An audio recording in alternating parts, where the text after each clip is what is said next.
Hello, and today we are going to do the upper back for rehabilitative or medical massage, however you want to say it. It's all the same thing. And I have Janelle here today to be my model. And Mia, can you read it for me? Begin on one side of the body at the insertion side of the levator scapula. Cross fiber friction the site with your thumb 7 to 10 seconds. Alright, so right now I'm just warming up the tissue and applying some lotion. Okay, so it says levator scapula. Okay, read it again.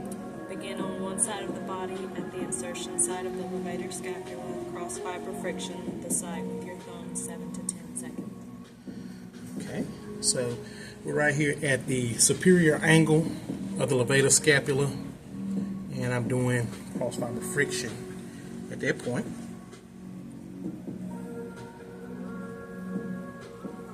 I always tend to kind of strip it a little bit as I go.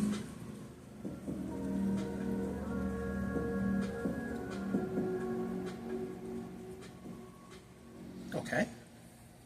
Locate the origin of the levator scapula, transverse processes of C1 through C4. Place your hand on the client's head and ask them to lift the head against your resistance. Using the opposite hand, find the transverse processes of the lateral border of the trapezius while the client's head is raised. Okay.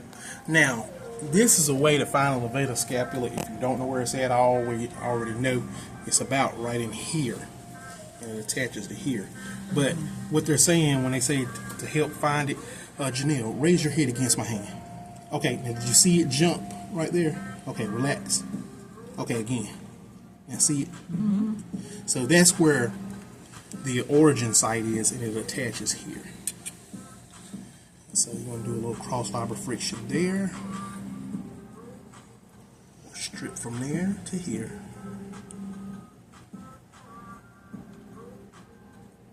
And so, but when she does it, you also see the outline of the upper trap, as well as it'll form out that way. Okay. Have the client relax their head and use cross fiber friction of the transverse processes for 7 to 10 seconds. Okay. So that's where I was at. Cross fiber friction at the transverse processes.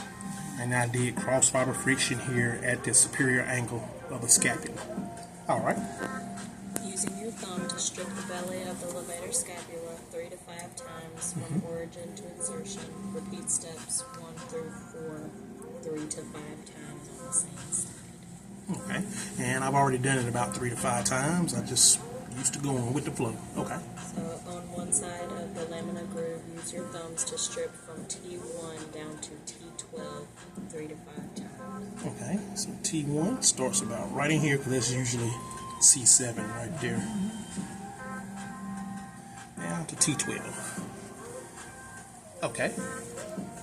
Continue this same stroke of thumbs with the part moving laterally on the other muscles of the erector spinae groove 3 to 5 times until you reach the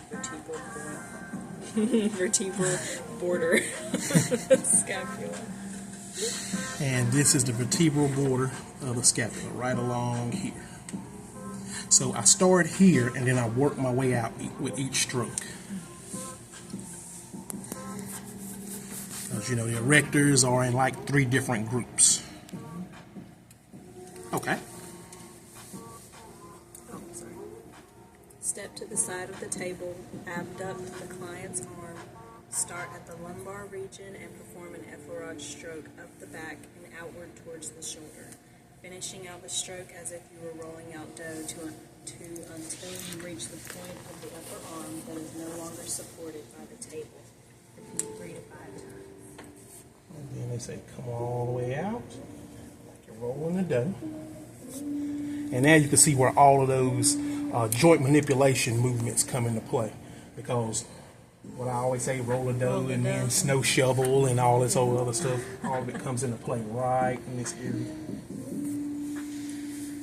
And so for those of you who have subscribed to my channel, talking about all those moves in the joint mobility stuff where you roll a dough, elephant swing, snow shovel,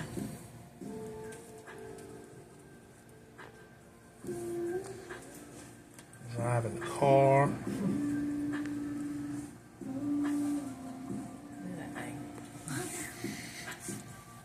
reverse swim, back down, and you know you have your shake out. Okay. That's basically what number 8 just said, but you want me to still read it? No, you can go ahead. Like I said, I'm in automatic mode now. So, then retract the scapula and use your index finger to apply deep efferent stroke to the vertebral border from the inferior angle to the superior angle, dragging the thumb behind to help with elongation of the muscle. Okay, so now you can see the vertebral border of the scapula here. You can get in there with fingers, like so. You can get in there with your thumb, and then also come around this side of it as well.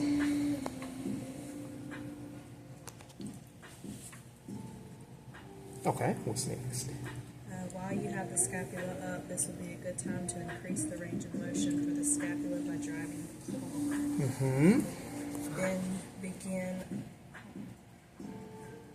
Then begin on the posterior aspect of the scapula with the fingertips of both hands, and effleurage the scapula from medial to lateral.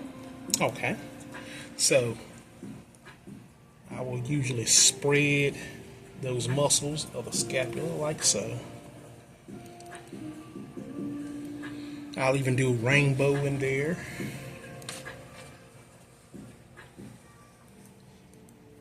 And I'll do it from that angle, and I'll also do it from this angle here. Because that's just me. I'm critical like that. Alright, what's next? Then apply a cross-fiber friction stroke to the scapula, working from medial to lateral 3 to 5 times, and finish again with the deep effleurage strokes as in step 13. Repeat steps 1 and 12 on the opposite side. Okay, and that is pretty much it, because I was a step ahead because I switched positions and then I continued to work on it. And now I'm finishing it out.